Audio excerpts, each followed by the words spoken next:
thank you very much. We always bring Good you. morning, good afternoon, good evening. We just need to bring you out of your shell a little bit. Well, you just saw Molly Brown, and she wasn't very shy, and not very much. Actually, she is me. In so many ways, really. Yeah, Molly Brown, I always felt that I was Molly Brown. And if you don't know this, or if you haven't read Debbie's book, which is a very good read, by the way, $24.95. It's out of print, so the powers that be, or were, at MGM, and the people specifically making this movie, did not think she was right for the role. Boo! that's right, they didn't. No, in fact, Shirley MacLaine was all set for the part, but she got into trouble. It wasn't she in trouble with the producer, Hal Wallace. It was a lawsuit. Oh, big problems. And it wasn't Shirley's fault or mine, but I was very lucky she didn't get to do it. Poor Shirley. She got so many She got the turning point. My goodness, how many pictures and an Oscar and all. And I got Molly Brown, so...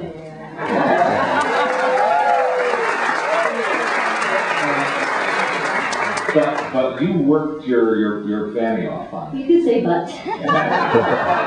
But I love her when she speaks to you. I did. I worked very, very hard because you had to play a part like that.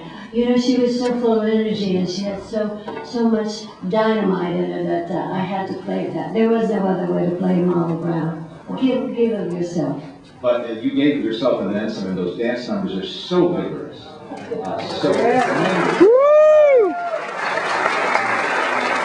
There's one in the He's My Friend number when you and the two guys do your sort of... Yeah, that's the hard number. He's a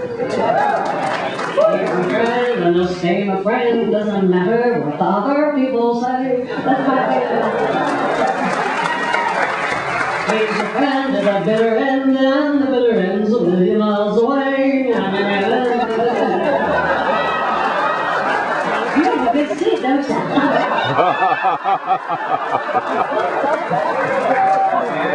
All women though. Oh, it doesn't matter, the men don't care today anyway. Hello! And about 25 years ago, I saw you just down the street. I saw you and Harv Fresnel do a revival of this at the Pantages. Right, you're right. We did, we missed it. And maybe Mandolino saw it, as I did, and he could still scoop you up. 6'5". 6'5", my God. Wow. He was really a great guy, and he could sing like an angel. Bravo. I would come in and warm up like for the stage play, like 2 hours early, and la la la la la la la, practice. Debbie always practiced like mad so that I could be really good, because God gives people different talents, and He didn't give me a great voice, so I have to work twice as hard so I can really keep up with it. Harv would come in and just burp and sing. And go on stage and sing, oh, Colorado, my home sweet. Oh. Just came from, yeah, he was really amazingly talented. Left us a little too soon. Yes, he did. I don't know why that had to happen, but that does happen. But it was wonderful seeing him have a second career as a character actor in later years. He was in a lot of great movies and did a lot of good work too. Now, but I was mentioning that the one part of that dance number where you apparently everybody just fainted flat out at the end of it because. Oh, no, He's My Friend. Yeah. Oh yeah, we fainted at the end of it. Oh, it was so hard. I don't know if you noticed it, but it was hard. Oh, when I was an Irish jig, and you know, one of the guys, he was married to Goldie Hawn. Gus Draconis was his name. You didn't know that, did you? Aren't you glad you came? Gus Draconis, and they all danced like mad. In fact, Gus made a little tiny mistake in one of the dance numbers, and he started to quit, and I said, "Don't quit, I'll kill you." We just did it one time, and it was so hard, and we did. We all fainted at the end. It was so hard. We threw ice all over us. You earned it. And the director Charles Walters, Chuck Walters, as his intimates knew him, I did not, had been a dancer himself, Yes. and then a choreographer, and then graduated to directing at MGM. And he was tough to please too, wasn't he? Well, Debbie has to prove herself to all my husbands and directors. I don't know what that is about me. I don't know what that is. I eat Wheaties and everything. I don't know what that is. Well, Chuck Walters know he wanted Shirley, and so he said to me, well, Debbie, it isn't that I don't like you, because he did like me. It's just that that's what he wanted, and he said, well, Debbie, really, I just feel you're too short for the part. So I said, how short is the part?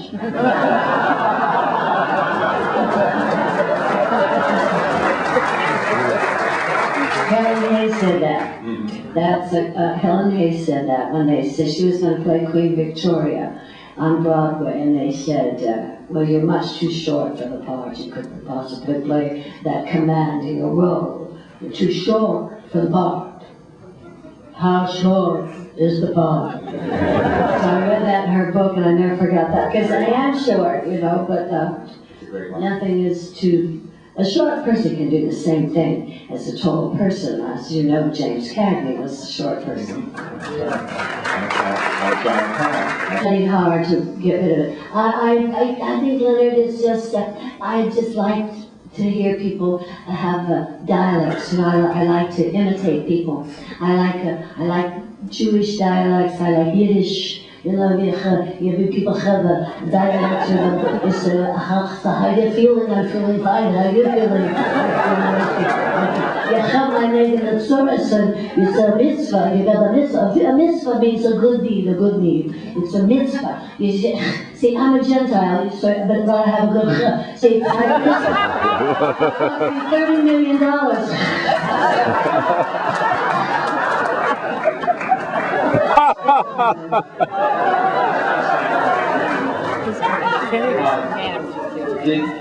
Now, just before this screening, I got to interview an old friend of yours, Marge Champion, just out at Brown's, and she was the one who first told you that Molly Brown was a role you should pursue, wasn't she? Well, I was in New York, and I think I saw the play with Margie. I really do.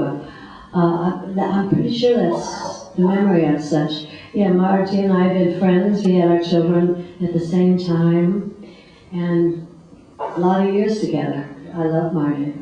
And if you haven't seen the poster in Club TCM for Give a Girl a Break, it's this fantastic 3-sheet poster with you and Margie Gower all there. You have a beautiful rendering of all of you, yes. Well, Margie was really great. Marge Champion was Gower Champion. They were married and are great dancers. And Margie is a great ballet dancer. And I was never a ballet dancer. I never cared. I like ballet, you know, I studied it for 15 years, but I like tap. I like tap because it's fun, you know, it's more fun. And so Marge Champion, there's a step called flotte, and that's where your leg goes out to the right, you do a turn, and a right to the turn, and a right to the turn, and a right to the turn. Well, I just fainted at the end of all. I thought, this is a waste of time, I'm just dizzy. Margie worked with me to try to get me to do fouettes. Who cares? In the scheme of things, I was thinking that this may have been, if not one of the last hurrah for MGM musicals, wasn't it? Well, you made The Singing Nun a couple years after this. Not on this scale, wasn't intended to be, but then it sort of petered out, didn't it? It sort of changed, you know, in the 50s. It came down to when television came in. Television rather was towards the end of MGM making musicals. It was a bad time when everything changed, that the golden era changed, and people were dropped from the studio. Clark Gable was dropped. He was under contract. You imagine, I wouldn't drop Clark Gable if I got him in my arms. Never. Clark Gable, Lana Turner, everybody was dropped from being under contract. They cut budget. They budget cutting. They kept me because I was making the least amount of money. That's not true. No, but they did keep me under contract, and Leslie Caron was kept, and Piron Lilly. We were the last 3 to be under contract to MGM Studios. And my last film there was How the West Was Won.